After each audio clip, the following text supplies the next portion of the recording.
नमस्कार दोस्तों, स्वागत है आप सभी का एस्पिरेंट आईक्यू में। उम्मीद है आप लोग अच्छे होंगे और आपकी तैयारी काफी अच्छे से चल रही होगी। मैंने आपके लिए ज्योग्राफी के सारे इंपॉर्टेंट टॉपिक्स जो कि एसीएफ और एफआरओ एग्जाम में आएंगी, उन टॉपिक्स का वीडियो पहले ही अपलोड कर दिया है।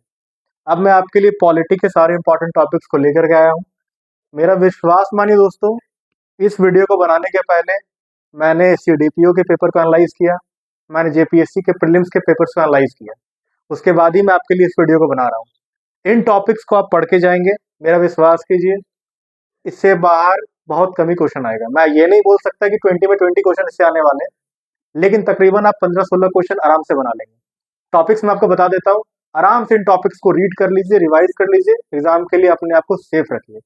सबसे पहले पंचायती राज और म्यूनिसिपैलिटी, इसकी वीडियो में मैंने अपलोड की है ट्रिक के साथ, हो सके तो आप उसको देख लीजिएगा, याद कर लीजिएगा। पंचायती राज और म्यूनिसिपैलिटी से क्वेश्चन हर बार आ रहे हैं। इसके बाद आता है फंडामेंटल राइट्स, डीपीएसपी और फंडामेंटल ड्यूटीज। यहाँ तक तो आपको कंठस्थ कर लेना है आर्टिकल्स। फंडामेंटल राइट्स की पूरी वीडियो सीरीज मैंने डाल चुकी है एस्पिरेंट आईक्यू में, आप वहां से देख सकते हैं। मैं ट्रिक के साथ याद करवा रहा हूँ तो आपको याद भी हो जाएगी। इसके बाद बात करते हैं प्रेसिडेंट और गवर्नर।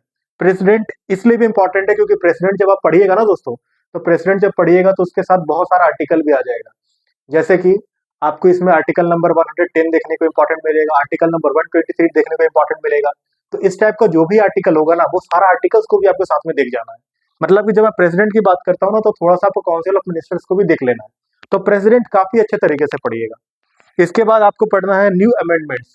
आपको पता है कि जेपीएससी ऐसे क्वेश्चन बार बार पूछता है, तो जितने भी नए अमेंडमेंट्स हुए हैं ना, जो भी हमारे संविधान में नया बदलाव होते दिखा है आपको पिछले 1 साल में, उन्हें देख लीजिए, क्वेश्चन आना ही है। इसके बाद supreme court, high court. Supreme court और हाई कोर्ट तो इंपॉर्टेंट हर बार आता है, लेकिन इस बार स्पेशल फोकस आपको रिट्स के लिए करना है। रिट्स बहुत इंपॉर्टेंट है, तो पांचों प्रकार के जो रिट्स हैं उसे याद कर लीजिए। इसकी मैंने एक ट्रिक बनाई है वीडियो में, आप उसे देख सकते हैं। आगे कमीशन और कमेटी जितने भी आपको मिलेंगे उसे देख लीजिए, लूसेंट में ब्लॉक्स के रूप में दिए हुए हैं, तो उन्हें याद कर जाइए। उसके बाद आपका बचता है रैंकिंग्स। रैंकिंग्स क्या याद करना है? जैसे कि गवर्नर, कौन से गवर्नर कब आए हैं। इसी तरीके से सीएम, स्टेट के कौन से सीएम कितना उनका रैंकिंग है, मतलब 14th है, 12th है, 11th है, वो रैंकिंग याद कर लीजिए। इसी तरह सुप्रीम कोर्ट का तो नहीं, लेकिन स्टेट में जो जज होते हैं ना, स्टेट के जो जज होते हैं उनका आप रैंकिंग, हाई कोर्ट के जो जज होते हैं, चीफ जज होते हैं, उनका रैंकिंग्स याद कर लीजिए। इससे क्वेश्चन पूछा जा रहा है।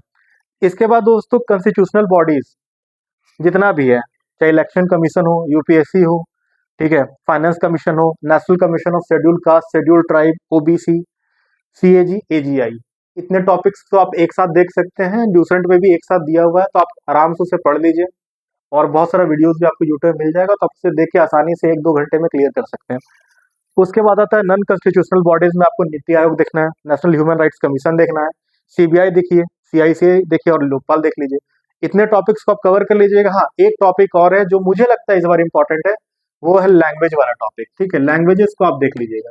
लैंग्वेजेस को आप स्पेशली देख लीजिए, क्योंकि आपको पता है कि लैंग्वेज को लेकर के मुद्दा हमेशा चलते ही आ रहा है। कभी मराठी को लेकर के, कभी गुजराती, गुजराती तो नहीं सॉरी, मराठी को लेकर के, तो कहीं पर बैंगलोर में बैंगलोर वाले भाषा को लेकर के, तो इस टाइप का मुद्दा तो चलते आ रहा है। तो ये लैंग्वेज वाला भी जो सेक्शन है ना, इसे आपको देख लेना है। इन टॉपिक्स को आप देख लीजिएगा। मेरा विश्वास कीजिए 4 से 5 घंटा लगेगा आपको। यूट्यूब में सभी लेक्चर अवेलेबल है आपके पास, आप देख लीजिए, 1-2 बार देख लीजिए, क्लियर कर लीजिए। 5 घंटे में आप इन टॉपिक्स को कवर कर जाइएगा, 5 से 6 घंटे में कवर हो जाएगा। इससे आपका पॉलिटी का सारा काम कंप्लीट हो जाएगा। इसके बाद मैं आता हूँ हिस्ट्री में। अब देखिए, जेपीएससी का जो हिस्ट्री का ट्रेंड रहा है वो बहुत ही अनड्यूलेटिंग रहा है। आपको भी समझ में आता होगा कि जेपीएससी पता नहीं हिस्ट्री क्वेश्चन कहाँ से पूछता है।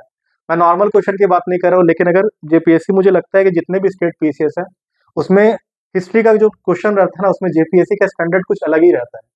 तो मैंने बस यही निकाला है उसके लिए एक तोड़, कि स्पेक्ट्रम के जो लास्ट के 15 पेजेस है, जिसमें कि आपको सारा जितना भी बॉडी बना था, चाहे एजुकेशन कमीशन को लेकर के बना था, वो गवर्नर जनरल को लेकर जितनी सारी बातें हैं, वो लास्ट के 15 पेजेस में दी हुई है। उसमें से आपको जितना भी सारा इंपॉर्टेंट लगे आप उसको पढ़ जाइए। 15 दिन, 15 पेज है, हर दिन 2 पेज ही पढ़िएगा, तो 7 दिन में ये आपका सारा पेज कंप्लीट हो जाएगा। तो 2 पेज पर डे का रखिए। विश्वास मानिए, इससे ज्यादा मत पढ़िएगा, आपको फालतू का किताब पढ़ते रह जाइए, कोई फायदा नहीं होने वाला है। लास्ट के 15 पेजेस को पढ़ लीजिए, मैक्सिमम आउटपुट आपको वहीं से मिल जाएगा। ये बात कर रहा हूँ मैं मॉडर्न इंडिया की। जब मैं बात कर रहा हूँ एंशियंट और मेडाइवल की, जितना भी रेड ब्लॉक्स में लूसेंट में दिया हुआ है ना, सारे रेड ब्लॉक्स को याद कर लीजिए। बस इतना ही आपको करना है, क्योंकि हिस्ट्री ना थोड़ा अनड्यूलेटिंग है झारखंड का, थोड़ा कुछ अलग टाइप का क्वेश्चन ये लोग पूछते हैं। तो रेड ब्लॉक्स में जो दिया हुआ रहता है ना, वो सारा इंपॉर्टेंट हो गया आपके लिए। और दूसरा स्पेक्ट्रम का लास्ट के 15 पेजेस पढ़ लीजिए, आपका काम कंप्लीट हो जाएगा। इसके बाद तो 3 टॉपिक तो आपका कंप्लीट हो गया, आप यहाँ से पढ़ सकते हैं, पॉलिटी हो गया, ज्योग्राफी हो गया, हिस्ट्री हो गया।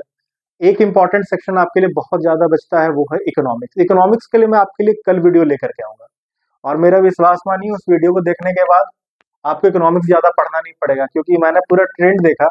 ये पुराने जीडीपी को इस बार के जीडीपी से बता के पूछते हैं कि इस बार का जीडीपी में कितना अंतर है। तो इस टाइप के टॉपिक्स को बार बार ये लोग एक्टिवली पूछ रहे हैं, तो मैं इस पूरे टॉपिक्स को मैं एक बार में समराइज करके आपके लिए लेकर के आऊंगा। आप वहां से देख लीजिएगा, उन टॉपिक्स को स्टडी कर लीजिएगा। साथ में उस वीडियो में मैं आपके लिए ये भी बता दूंगा कि उन टॉपिक्स को आपको कहाँ से पढ़ना है, और अगर हो सके तो मैं आपके लिए कुछ नोट्स भी डाल दूंगा, जिससे कि आपका ये सारा जो सिनेरियो कंप्लीट हो जाए। तो ऐसे ही बातों को जानने के लिए एस्पिरेंट IQ को सब्सक्राइब करें मेरे प्यारे दोस्तों। आपका दिन शुभ हो।